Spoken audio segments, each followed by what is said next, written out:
Estamos aqui agora com Nalva Costa, né, aqui no povoado de Salininha, irmã de Evangelista Costa, que a gente conversou também sobre a questão da visão. E a gente vai saber um pouquinho dela, como é o dia a dia dela, as atividades, né, convivendo com a falta da visão. Nalva, muito obrigado por estar recebendo aqui o Tremedal Revista e por estar cedendo a entrevista.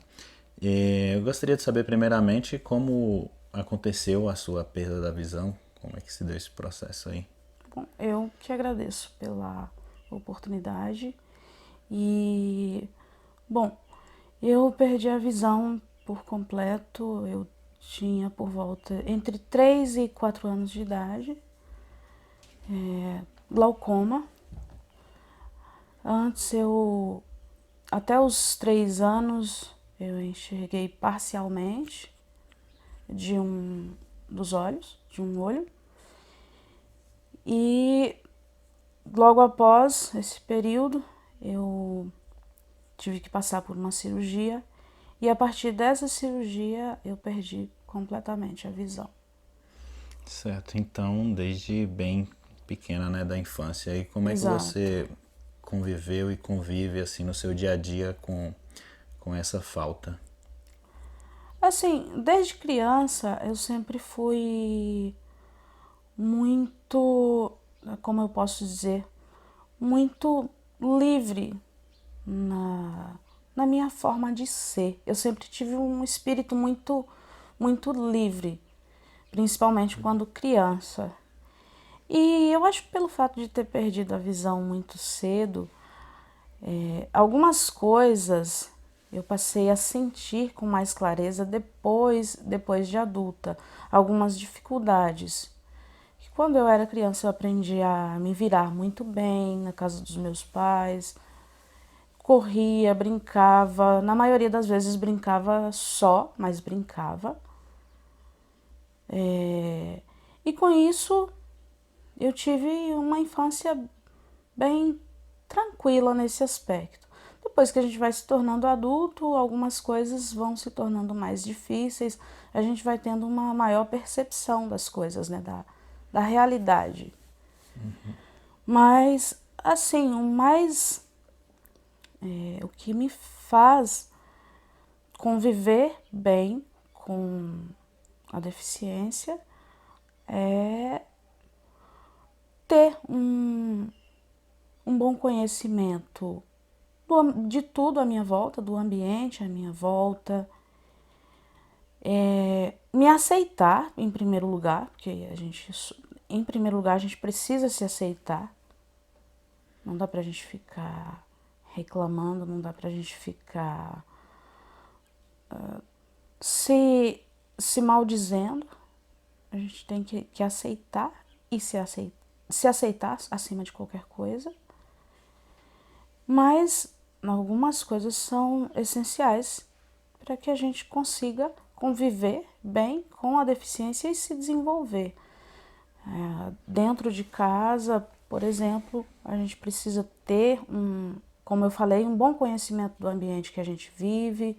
As coisas precisam estar sempre em seus devidos lugares, ter um lugar fixo para tudo, para que a gente possa se localizar, né? Para que a gente Certo. possa se localizar e conseguir, uh, conseguir resolver as nossas coisas. Certo. E aí você realiza atividades em casa, tranquilamente, suas coisas. Sim, sim, realizo atividades normais, né, como todo mundo. Não vou dizer que não tenho dificuldade, tenho sim, mas tudo é mais uma questão de ir se adaptando, a gente vai se adaptando, vai desenvolvendo técnicas, né, que aos poucos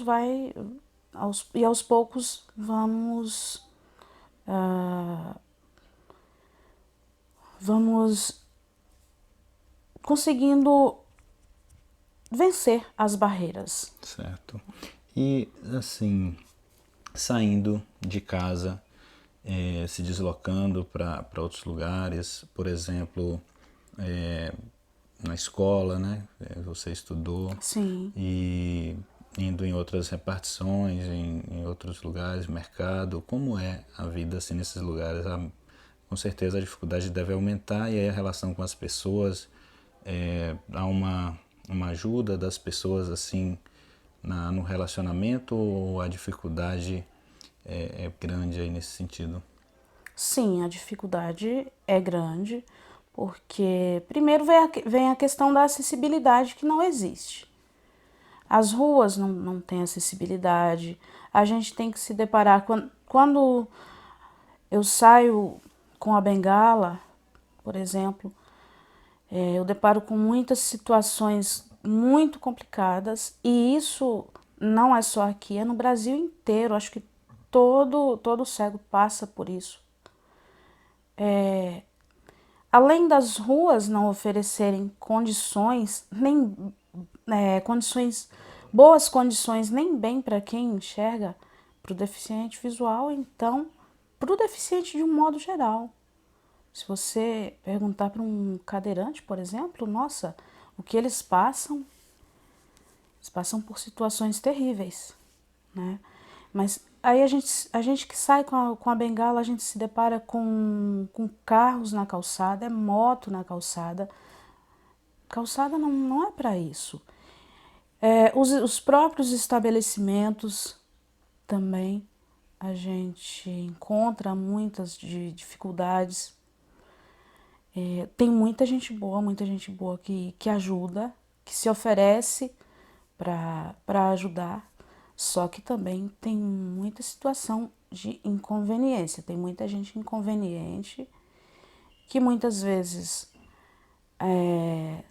se aproxima apenas por uma questão de curiosidade, para fazer perguntas inconvenientes, né, sobre coisas do dia a dia, atividades que muitas vezes até uma criança faria. Tem gente que não acredita que uma pessoa com deficiência seja capaz de fazer. E nos estabelecimentos comerciais a gente se depara muito com uma situação muito chata, não só nos estabelecimentos comerciais, mas eu estou dando o exemplo, né, dessa Sim. situação das pessoas, ao invés de se dirigirem à pessoa cega para saber o que ela quer, saber o que ela deseja, ela se dirige a quem está do nosso lado, a pessoa que está nos acompanhando. O que ela vai querer? O que ela vai querer comer? O que ela vai beber? Gente, ela fala, ela ouve. Mas isso é fruto, né, do preconceito que gera a invisibilidade. Nós, pessoas com deficiência, pessoas cegas, que eu só posso falar, eu tenho mais propriedade de falar daquilo que eu vivo. Para a sociedade, nós somos invisíveis. Tá aí a razão da falta de acessibilidade. Se a gente tem muitos lugares que a gente chega que, se depender da maioria das pessoas, a gente fica só. As pessoas não se aproximam para conversar, uma conversa normal, como se conversa com qualquer pessoa, né? Para a sociedade somos invisíveis. E assim, do que você acompanha do desenvolvimento assim da sociedade a nível nacional até e municipal, assim, a gente talvez não enxergue tanta evolução nesse sentido, mas a nível nacional, de leis, de políticas públicas para os portadores de deficiência, você sente assim uma melhoria, tem esperanças, participa de alguma busca de melhorias nesse sentido? Tem alguma perspectiva, ou você acha que essas dificuldades aí elas tendem a continuar? Tem melhorado, mas ainda há muito que se fazer. Há muito que ser feito. A gente, através das redes sociais, a gente tem contato com pessoas de vários estados do Brasil e as queixas sempre são as mesmas. A impressão que a gente tem é que a realidade que um vive é a mesma para quase todos. A gente pode viver em lugares totalmente diferentes. Aqui eu moro no interior, tem muitos outros que moram nas capitais, mas muito embora muita coisa seja tem muita coisa que realmente funciona muito melhor, mas ainda assim existe muita dificuldade, tem muita coisa que ainda precisa ser feita. Certo. Você desenvolve várias atividades, né, do dia a dia aqui na sua casa e tem uma atividade mais especial que você faz, né, que é a música. Como é que ela tem sido para você? Desde quando você se interessou pela música e como é assim para você? Como ela te ajuda na sua vida no dia a dia? Eu sempre gostei de música desde criança. Na época dos radinhos de pilha, a música fazia parte da minha vida. E mesmo na época eu me lembro que eu nem estudava, nem tinha perspectiva de estudar, e eu sempre brincava eu sempre dizia que eu queria cantar, que meu sonho era cantar, era saber tocar um instrumento, que eu queria compor. Eu me lembro que tinha gente até que zombava de mim. Como é que uma pessoa que nem estudo tinha podia sonhar com uma coisa dessas? O tempo passou, eu até meio que desisti, de certa forma, desse sonho, mas continuei gostando muito de música, e isso nunca deixou de fazer parte de mim, até que depois de muito tempo eu passei a tocar violão. Eu não digo que eu não toco violão bem, não toco bem, mas eu gosto dentro daquilo que eu consigo fazer. Eu gosto muito de tocar, gosto de cantar também. Canto mal pra caramba, mas gosto de cantar. E às vezes gosto também, às vezes, de compor. Me arrisco a compor algumas coisas, às vezes. E dessa forma a música sempre fez parte da minha vida.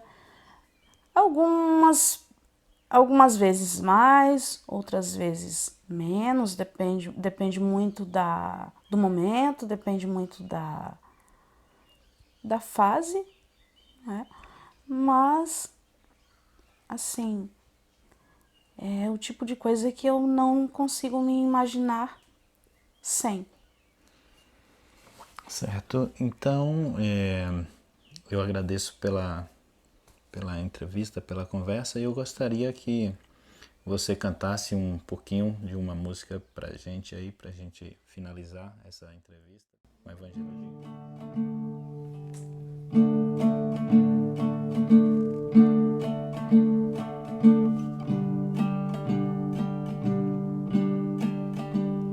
Era uma vez um dia em que todo dia era bom,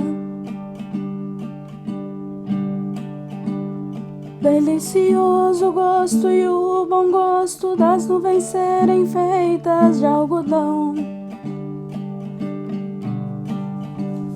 Dava pra ser herói no mesmo dia em que escolhia ser vilão. E acabava tudo em lanche, um banho quente e talvez um arranhão. Dava pra ver a ingenuidade, a inocência cantando no tom. Milhões de mundos e universos tão reais quanto a nossa imaginação. Bastava um colo, um carinho, o remédio era beijo e proteção. Tudo voltava a ser novo no outro dia, sem muita preocupação. É que a gente quer crescer, e quando cresce quer voltar do início, porque um joelho ralado dói bem menos que um coração partido. É que a gente quer crescer, e quando cresce quer voltar do início, porque um joelho ralado dói bem menos que um coração partido.